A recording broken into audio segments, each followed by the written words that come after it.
हर plan को कहीं ना कहीं काट लेकर के उपस्थित रहते हैं। एक बार फिर से देखना दिलचस्प होगा कि जो टारगेट नीतीश कुमार पर है और निशाना तेजस्वी यादव पर है, इसका क्या होना है। जहां एक तरफ विजय कुमार सिन्हा, वहीं सम्राट चौधरी ने मीडिया के सामने रखा है कि हम चुप बैठने वाले नहीं हैं। घायल और मृतकों को लेकर के उसके आंकड़े भी पेश किए गए हैं कि किनको कितना टांका लगा है, किनको कितना टांका लगा है और किसकी क्या स्थिति है। ये सारी चीज़ें बताई गई है और इन सब चीज़ों पर एक साथ विधानसभा में जरूर नजर आए, लेकिन पहले वाली बातें नहीं नजर आई थी जो मुस्कुरा करके एक दूसरे की तरफ वो चीज़ों को रखते थे।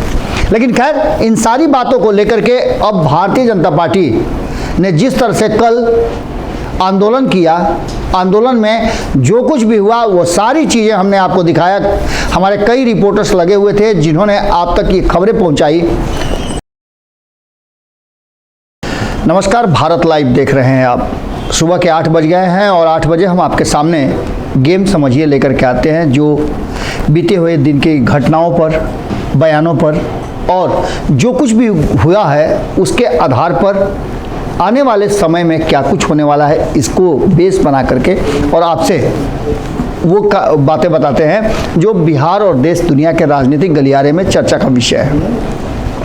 उसके सीधे डायरेक्ट या इनडायरेक्ट रूप में क्या असर पड़ने वाले हैं, हम उसको कोशिश करते हैं आप तक बताने की, समझाने की, और कितने हद तक हम इसमें सफल हो रहे हैं यह आप बेहतर बता सकते हैं। आज भी हमारे पास एक ऐसी ही खबर है जिसमें कई खबरों का समूह है, जिसको जोड़ करके आप अगर देखेंगे तो साफ नज़र आएगा कि भाजपा ने एक बार फिर से अपने प्लान में चेंज किया है, नया प्लान बनाया है। और इस नए प्लान में टारगेट तो नीतीश कुमार है, टारगेट सीधे नीतीश कुमार है, लेकिन निशाना जो है वो तेजस्वी यादव है। अब ये बात हम क्यों कह रहे हैं, ये जैसे जैसे खबर खुलती जाएगी वैसे वैसे आपको पता चलता जाएगा। पिछले 2-3 दिनों से जिस तरह से माहौल बना हुआ है बिहार में, या यूँ कह सकते हैं आप कि जब से विधानमंडल की मानसून सत्र चल रही है तब से अब तक जो कुछ भी हुआ है हमने आपको सिलसिलेवार ढंग से पहुंचाया है। लेकिन इसमें कई ऐसी बातें हैं, कई ऐसे मोड़ आए हैं जहां ठिठका है बिहार की सरकार और विपक्ष। सबसे पहले तो विधानमंडल की कार्रवाई शुरू होने से पहले एक बड़ी सूचना आई और वो सूचना थी कि तेजस्वी यादव सहित 17 लोगों पर चार्जशीट दाखिल हो गया है। मामला है लैंड फॉर जॉब वाला। उसको लेकर के 12 तारीख को सुनवाई भी होनी थी, लेकिन उसका डेट आगे बढ़ा दिया गया है। तेजस्वी यादव जब विदेश में थे तब ये बातें सामने आई थी और तेजस्वी यादव के साथ और कई लोग विदेश गए हुए थे। अपुष्ट खबरों की अगर माने, क्योंकि हमारे पास उसके न कोई वीडियो फुटेज है न कुछ है, लेकिन तेजस्वी यादव के साथ और भी कई लोग विदेश यात्रा पर गए थे और उस विदेश यात्रा में क्या निकल करके आया है ये तो हमें नहीं बताया गया। लेकिन एक बात तय हो गया कि विदेश से लौटने के बाद लालू प्रसाद काफ़ी नाराज नज़र आ रहे थे और मामला चार्जशीट से जुड़ा हुआ था। इसके अलावा और कई मामले थे। हालांकि पहले दिन जब सदन की कार्रवाई शुरू होने से पहले नीतीश कुमार अपने साथ लेकर के तेजस्वी यादव को पहुंचे तो ऐसा लग रहा था कि सब कुछ ठीक ठाक है, लेकिन हमने आपको बताया कि दोपहर तक मामला बिल्कुल उल्टा हो गया था और तेजस्वी यादव नीतीश कुमार में दूरियां बढ़ गई थी। सदन में भी ये लगातार देखने को मिल रहा है कि नीतीश कुमार इस सदन में तो तेजस्वी यादव उस सदन में, तेजस्वी यादव उस सदन में तो नीतीश कुमार इस सदन में। एक साथ विधानसभा में जरूर नजर आए, लेकिन पहले वाली बातें नहीं नजर आई थी जो मुस्कुरा करके एक दूसरे की तरफ वो चीज़ों को रखते थे। लेकिन खैर, इन सारी बातों को लेकर के अब भारतीय जनता पार्टी ने जिस तरह से कल आंदोलन किया, आंदोलन में जो कुछ भी हुआ वो सारी चीज़ें हमने आपको दिखाया। हमारे कई रिपोर्टर्स लगे हुए थे जिन्होंने आप तक ये खबरें पहुंचाई। कई दुर्भाग्यपूर्ण घटनाएं घटी, कई लोगों को लाठियां लगी, आंसू गैस के गोले छोड़े गए, पानी की बौछार हुई, पुलिस ने लाठियां भी चटकाई। इसको लेकर के भी कहा जा रहा है कि सरकार ने पूरी व्यवस्था कर रखी थी कि अगर यह आंदोलन जरा भी उग्र हुआ तो इस पर जबरदस्त प्रहार किया जाएगा और वो देखने को भी मिला।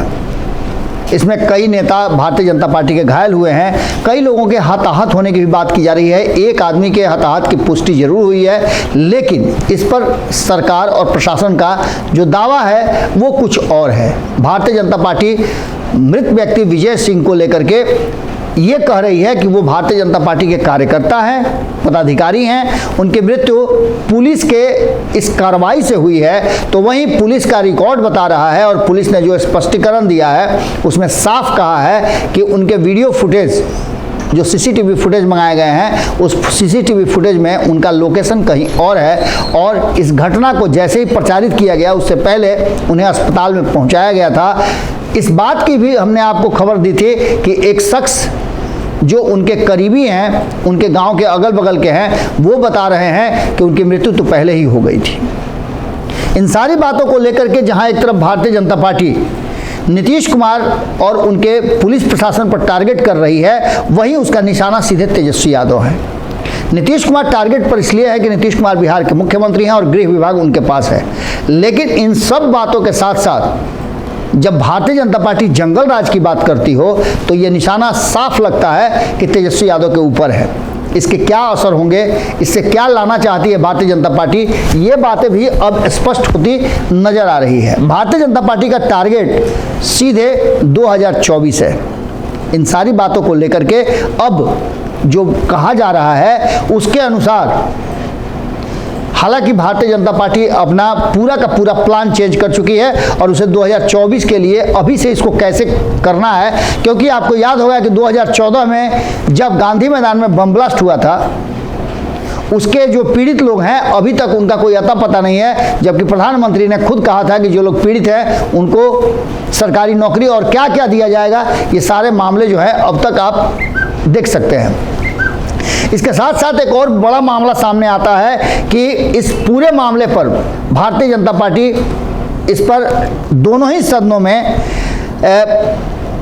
कार्यकर्ता की मृत्यु पर सवाल खड़े करेगी। इस मृत्यु पर दोनों ही सदन में हंगामे होने निश्चित हैं, आप समझ सकते हैं। इसके साथ साथ राज्यपाल से भी मिलकर जानकारी देने की बात सामने आई है। प्रेस कॉन्फ्रेंस करके इस विषय पर जहां एक तरफ विजय कुमार सिन्हा, वहीं सम्राट चौधरी ने मीडिया के सामने रखा है कि हम चुप बैठने वाले नहीं हैं। घायल और मृतकों को लेकर के उसके आंकड़े भी पेश किए गए हैं कि किनको कितना टांका लगा है, किनको कितना टांका लगा है और किसकी क्या स्थिति है, ये सारी चीज़ें बताई गई है। और इन सब चीज़ों पर एक बात तो साफ है कि भारतीय जनता पार्टी का कहना है कि नीतीश कुमार और तेजस्वी यादव को कार्यकर्ता की मौत पर उसकी कीमत चुकानी पड़ेगी।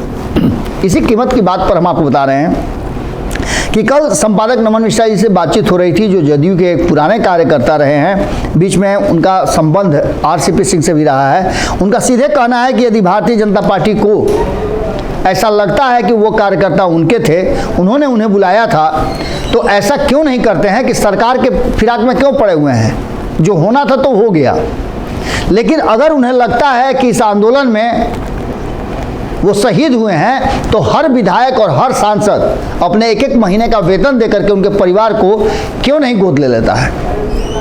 ये सारी बातें चल ही रही थी कि इसी बीच में एक सूचना और आने लगी कि इसको पूरी तरह से कैश करने के लिए अमित शाह एक्शन में आ गए हैं। खबरें हालांकि बहुत स्पष्ट नहीं हैं, लेकिन सूत्र बता रहे हैं कि कल जब आप ये सब घटना देख रहे थे तो अमित शाह की नज़र पूरे बिहार पर थी, क्योंकि इस घटना को एक बड़े घटना के रूप में देखा जा रहा था। और कहा जा रहा है कि प्रखंड स्तर, पंचायत स्तर पर भारतीय जनता पार्टी के कार्यकर्ताओं को वहां से लोगों को लेकर के पटना आने की बात कही गई थी। अब इन सारी बातों पर जब नज़र अमित शाह की रही होगी और इतनी बड़ी घटना घट गई है, दर्जनों कार्यकर्ता घायल हैं, टाँके पड़े हैं, उनको मृत्यु हो गई है, इन सब बातों को लेकर के अब इसे कैसे आगे राजनीतिक फायदे के रूप में यूज़ किया जाए, प्रयोग किया जाए, उसको लेकर के कहा जा रहा है। और ये बात हमारा नहीं बल्कि जदयू और आरजेडी के कई नेताओं का कहना है कि अब इस पर अपने ब्राउनी पॉइंट लेने के लिए भारतीय जनता पार्टी एक से एक स्वांग रचेगी। उसी के तहत कहा यह जा रहा है। खबरें हालांकि स्पष्ट नहीं है, लेकिन अमित शाह के पटना आने की सूचना प्राप्त हो रही है। जैसे ही इस पर कोई पुष्ट सूचना मिलेगी हम आपसे फिर इस पर बात करेंगे।